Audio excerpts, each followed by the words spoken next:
Hay historias que todo el mundo cree conocer. Y luego están las que nunca aparecieron en los titulares.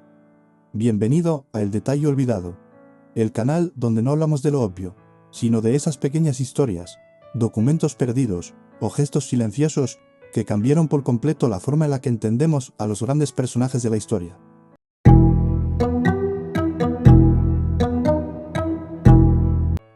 Hoy no vamos a hablar del Michael Jackson de los estadios llenos, ni del genio musical, ni del artista que batió todos los récords. Hoy vamos a hablar de algo mucho más incómodo. Hoy vamos a hablar de una carta que Michael Jackson escribió y que nunca envió. Y cuando termine este vídeo, probablemente no volverás a ver su historia de la misma manera. Hay una pregunta que siempre vuelve cuando se pronuncia su nombre. No es sobre sus canciones, no es sobre su talento, no es sobre su legado artístico. La pregunta es esta: ¿fue realmente feliz el hombre más famoso del planeta? Porque cuando quitamos los focos, cuando se apagan los aplausos, cuando el estadio queda vacío, lo único que queda es la persona. Y en el caso de Michael Jackson, esa persona llevaba sola demasiado tiempo. Michael nació para ser observado. Desde los 5 años ya estaba bajo los focos. Mientras otros niños aprendían a jugar, él aprendía a no fallar. Mientras otros se escondían, Michael no podía desaparecer. No tuvo una infancia normal. Tuvo ensayos, tuvo giras, tuvo presión. Y algo que nunca se recupera del todo cuando se pierde tan pronto: la sensación de ser libre sin que nadie te mire. Con los años, Michael dejó de ser solo una persona y se convirtió en una idea. Un icono global, un producto cultural, un mito viviente. Y el problema de los mitos es que no pueden permitirse ser humanos. A finales de los años 90 y principios de los 2000, Michael atravesaba uno de los periodos más oscuros de su vida. Las acusaciones, los juicios mediáticos, la persecución constante de la prensa, la sensación de estar permanentemente vigilado. Cada gesto era analizado, cada palabra cuestionada, cada silencio interpretado. Y en medio de todo eso, Michael empezó a hacer algo que había hecho pocas veces en su vida: escribir para sí mismo. Según personas muy cercanas a su entorno, en ese periodo Michael escribió una carta. No era una carta legal, no era una nota de prensa, no era un mensaje para los fans. Era algo mucho más íntimo. Era una carta dirigida a alguien que ya no podía defenderse, a alguien que llevaba años atrapado en un personaje. Era una carta para Michael Jackson, el ser humano. Si te interesan este tipo de historias ocultas, suscríbete ahora al Detalle Olvidado. Aquí contamos lo que casi nadie se detiene a mirar. La carta no tenía fecha, no tenía encabezado, no estaba pensada para ser leída por nadie más. No era elegante, tampoco perfecta, era honesta. En ella, Michael hablaba de algo que jamás decía en público: el verdadero precio de la fama.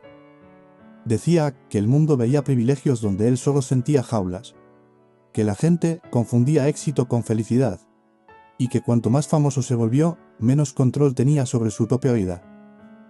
Uno de los fragmentos atribuidos a esta carta, reconstruido a partir de notas personales y testimonios, decía algo así: todo el mundo cree que tenerlo todo es no necesitar nada, pero nadie te prepara para perderte a ti mismo por el camino.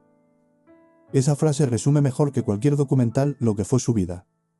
Michael no se quejaba del dinero, no se quejaba del reconocimiento, no se quejaba del éxito.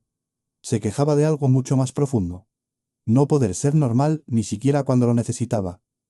No poder salir a la calle sin disfraces, no poder confiar plenamente en nadie, y no poder cometer errores sin que el mundo entero los juzgara. En la carta hablaba también de su infancia, de cómo nunca terminó de vivirla, y cómo el escenario fue su escuela y su prisión. Decía que había pasado la vida entera intentando complacer a todo el mundo sin saber muy bien quién era él cuando nadie miraba. Aquí aparece una de las partes más malinterpretadas de su historia: Neverland. Michael explicaba que Neverland no era una excentricidad, no era un capricho millonario. Era un intento desesperado de congelar el tiempo, de crear un lugar donde pudiera sentirse seguro, donde pudiera recuperar, aunque fuera simbólicamente, la infancia que nunca tuvo. Otro de los puntos más duros de la carta hablaba de la soledad. Michael decía que estaba rodeado de gente constantemente, pero que casi nadie estaba ahí por él. Managers, asesores, abogados o empleados. Personas que vivían gracias a Michael Jackson, pero muy pocas que se preocupaban por Michael, la persona. Hay una frase especialmente dura que se repite en varias versiones de esta historia. Cuanto más famoso me hice, más difícil fue saber quién me quería de verdad. Porque la fama no solo te quita el anonimato, te quita la confianza, te obliga a dudar de cada gesto, de cada abrazo, de cada palabra amable. Déjame en comentarios qué crees tú. ¿La fama compensa el precio que se paga? Te leo siempre. La carta también contenía una advertencia. No al público, no a la industria musical, a él mismo. Michael se reprochaba no haberse protegido más, no haber puesto límites, no haber sabido decir no cuando aún estaba a tiempo. Hablaba del cansancio, del miedo constante y de la sensación de estar viviendo una vida que ya no le pertenecía. Era, en el fondo, una carta escrita demasiado tarde. Y aquí surge la gran pregunta. ¿Por qué nunca la envió? Porque enviarla significaba aceptar públicamente algo muy peligroso, que el mito había devorado al hombre. Publicarla habría sido mostrarse vulnerable en un mundo que no perdona la debilidad de sus ídolos. Michael sabía algo que muchos famosos aprenden demasiado tarde. El mismo público que pide honestidad es el primero en castigarla. Y quizá por eso la carta quedó guardada, en un cajón, como un secreto, como una conversación que nunca llegó a tener.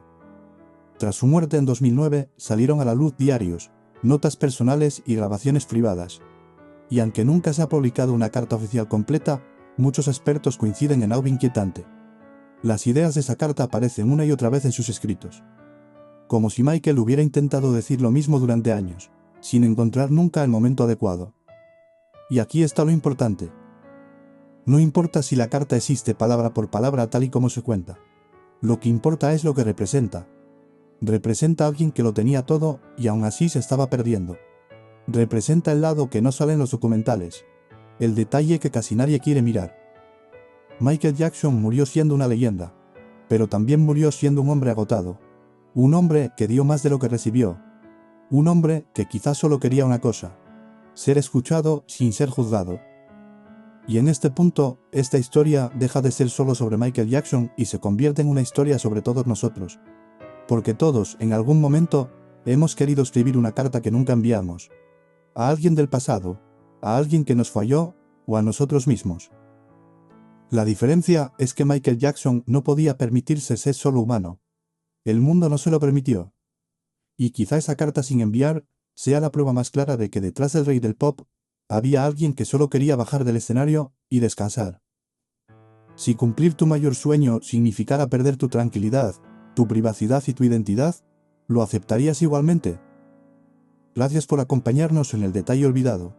Si este vídeo te ha hecho pensar, dale like y suscríbete, porque en el próximo episodio te contaremos otro detalle olvidado sobre alguien que creías conocer, pero no conoces en absoluto. Nos vemos en el próximo vídeo.